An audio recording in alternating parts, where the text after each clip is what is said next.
Last but not least, Ms. Hannah Rosenthal from the State Department Bureau of Democracy. Hannah Rosenthal is a special envoy and the head of office to monitor and combat anti-Semitism in the Obama administration, and the first woman to be executive director of a national Jewish organization. Ms. Rosenthal is a former head of the Jewish Council for Public Affairs and former executive director of the Chicago Foundation for Women. She served on the board of Americans for Peace Now. In 1995, Ms. Rosenthal was appointed by Clinton administration to serve as Midwest Regional Director of the U.S. Department of Health and Human Services. She was named one of the Forward 50s, a list of most influential Jewish selected by the Forward newspaper. Together with Farah Pandith, U.S. Special Representative to Muslim communities, Ms. Rosenthal launched the Acceptance, Respect, and Tolerance Initiative to promote interfaith and interethnic understanding. She's going to be speaking today on, let me see, involvement in 2011 Hours Against Hate. Thank you very much, and we are honored to have you. Thank you. And it's an honor to be here. Thank you.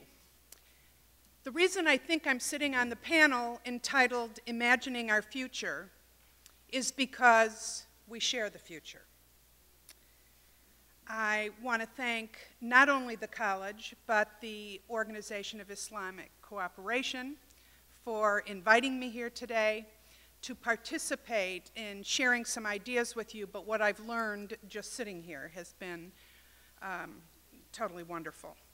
Now, my job in the State Department is to travel and learn about the status of anti-Semitism and the status of protection of Jews around the world.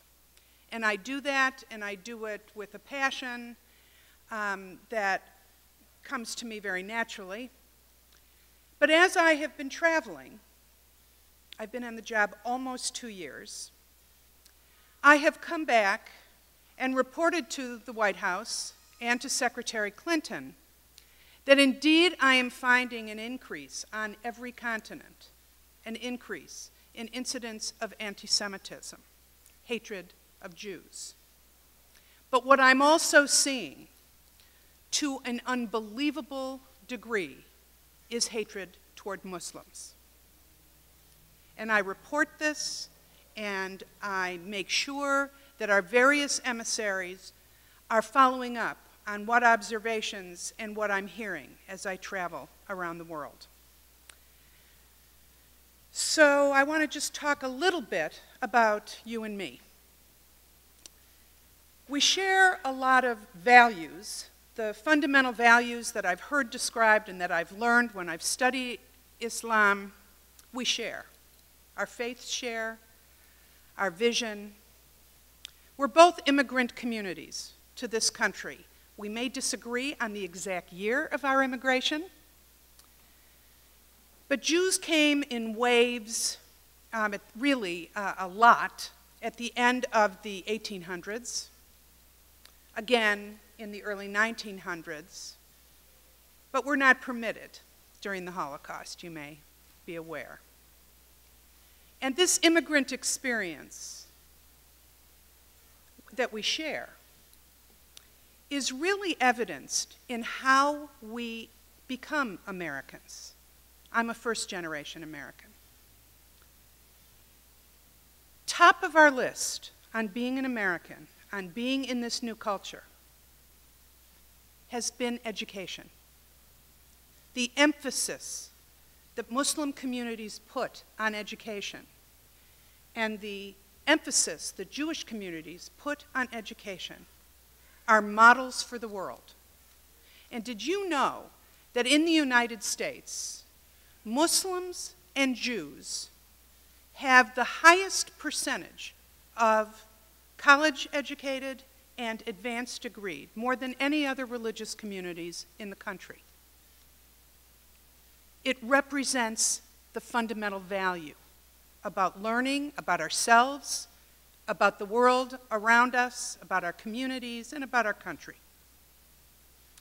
But we share something else, and that is that we're a marginalized minority. Jews and Muslims in the United States both represent, roughly on a good day, 2%. And in that marginalization, both of our communities have a great deal of fear. Fear about majority pressures, stereotypes, hatreds, and how they evidence themselves. We live in a country where we have redress, when we can go to courts if we're discriminated against. We have law enforcement that is to protect us in case of acts of violence. But we worry. Both of our communities worry about our safety, about our security, and we want to be successful in this country. We want to contribute, and we're both communities that are seeking ways to best contribute to the country that we live in. And I want to tell you that I come by my job very naturally, and the way I'm approaching my job very naturally. I want to just tell you a tiny bit about my father. My father was an immigrant that came in early 1940 from the concentration camp Buchenwald. He was the only member of his family to survive the Holocaust. I have no grandparents, no cousins, no aunts, uncles. They all perished at Auschwitz, the extermination camp. Now, some people came out of that experience bitter, angry, and psychologically very troubled. When I became old enough to ask my father, "How did you keep your sanity?" he answered me, "Hannah, I survived to have you." So he took the guilt off of his shoulders and put it squarely on mine. So I have approached my life with a degree of urgency that I think he meant to have happen. And he came to this country. He was a rabbi in Germany, and he came here and continued to be a rabbi. He so inspired me that I studied to be a rabbi. He marched with Martin Luther King. He was called an ecumeniac because he spent most of his time, in addition to serving his congregation, working with faith leaders of all sorts in every community that he lived in. So it comes to me very naturally that the way I approach my job as the special envoy to monitor and combat anti-Semitism, that I don't deal with anti-Semitism any differently than I do hatred of anyone else, because fundamentally hate is hate.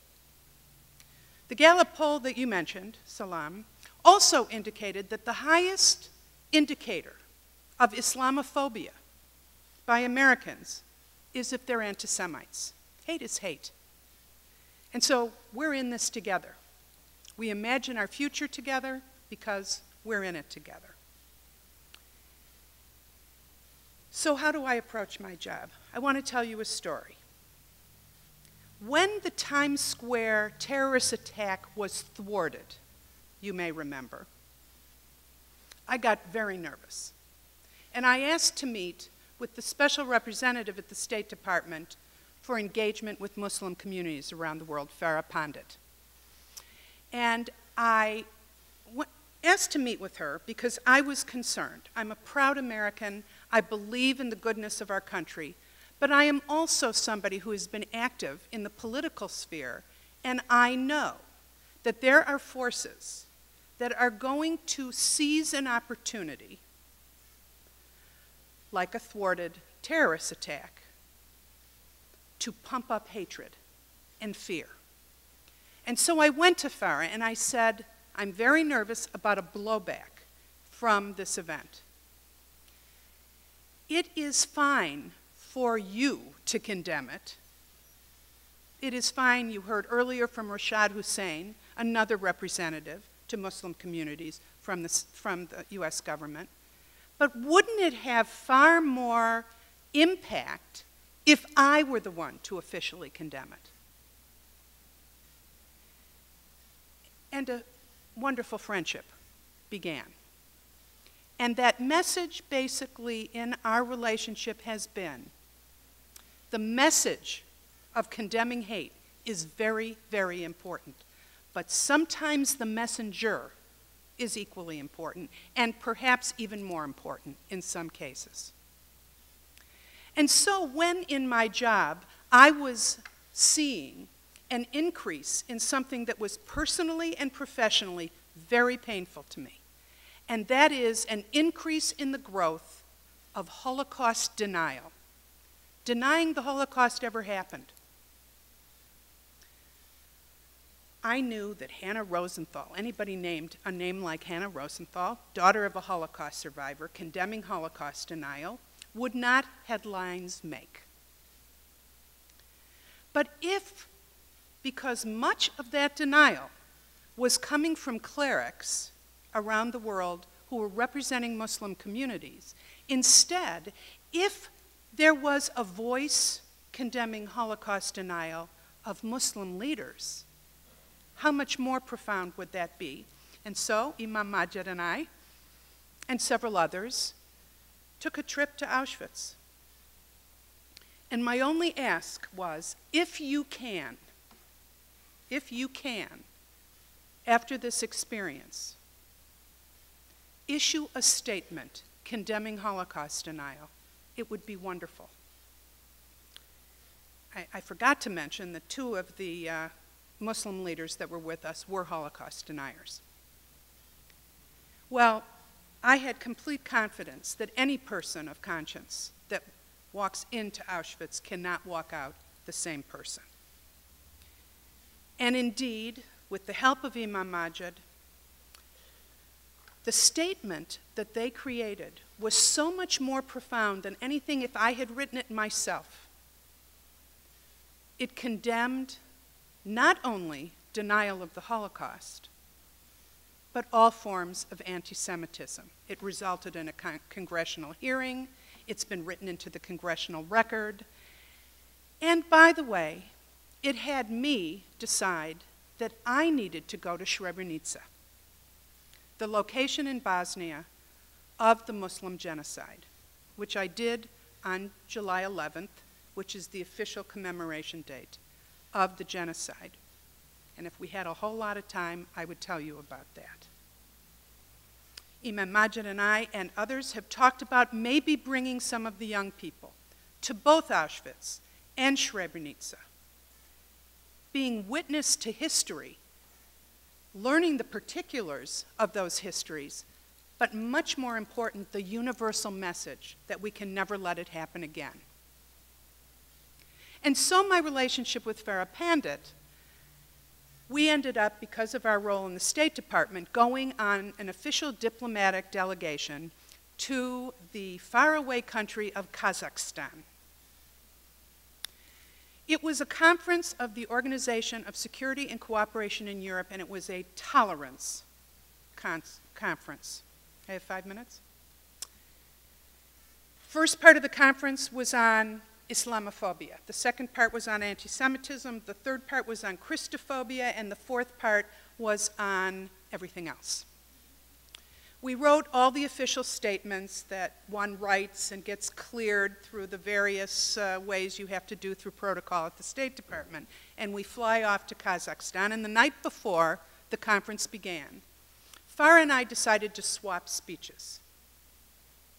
And so, at the opening session on Islamophobia, I sat in the US chair, and they called on the United States, and I turned on the microphone, and I said, my name is Hannah Rosenthal. I'm the Special Envoy to Monitor and Combat Anti-Semitism, and I want to condemn in the strongest words possible all forms of hatred of Muslims. And the room went silent. Why? It was not expected. And the same thing happened in the session on anti-Semitism, where Farah introduced herself and her role and condemned anti-Semitism in the strongest words possible, and the rest of the conference went on. And I can tell you that most of the participants in that conference remember those two speeches, because the messenger became more powerful even than the message. Well, we also brought a group of young people. And the young people at the end said, that was very nice, Farah and Hannah, but a lot of talking heads sitting around a table reading statements. We want to do something. And so the desire to give young people something to do created a new initiative, which we call 2011 Hours Against Hate. It's a complete virtual campaign. It's a global campaign. You go on your technologies that I don't understand, but young people do.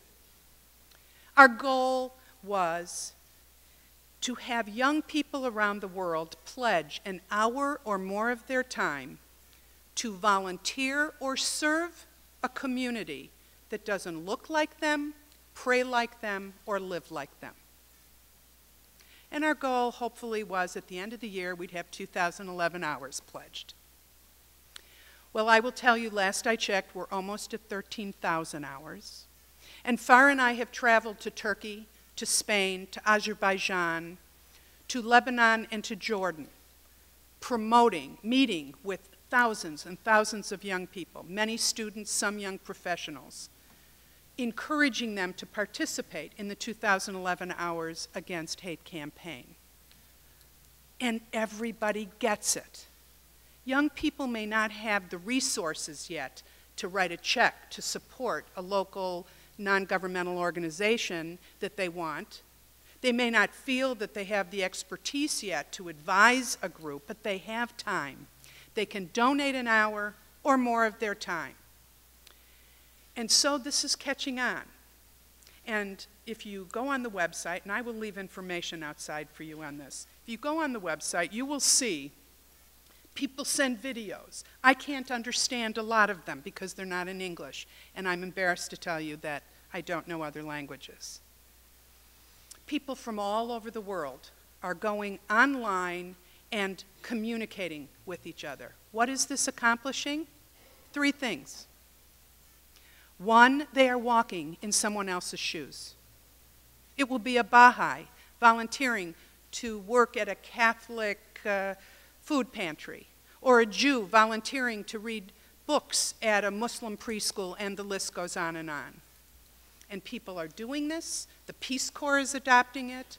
I have a meeting next month with the Olympic Committee for 2012 to adopt it, because it's simple and everyone can participate. The second thing it does is it builds relationships. If someone said to you, wouldn't it be good to volunteer for a community that we don't know anything about? You'd say, sure, that'd be great. Who are they and where are they and how do I do that? And it takes a little bit of work to figure that out. And they're building a relationship one-on-one. And the third thing that's happening is it's seeding coalition building. And if you look at the strength of minorities in this country and how they have survived, it is because they have known how to hook arms with others, care about their issues, have them care about your issues, and they've marched together, they've studied together, they've dialogued together, they've fought poverty together, they've worked for environmentalism together. It's the coalition that expands the capacity, particularly when you're under 2% of the American population. So I wanted to share with you my approach to my job, and why I think it's been successful is I am not differentiating on hate, because there is no differentiation. Hate is hate, and people who hate Muslims hate the Jews, and people who hate the Jews hate gays, and people who hate gays hate Roma, and the list goes on and on and on. We're in this together, we're imagining our future together, because what I do and what you do will affect both of our futures. Thanks so much.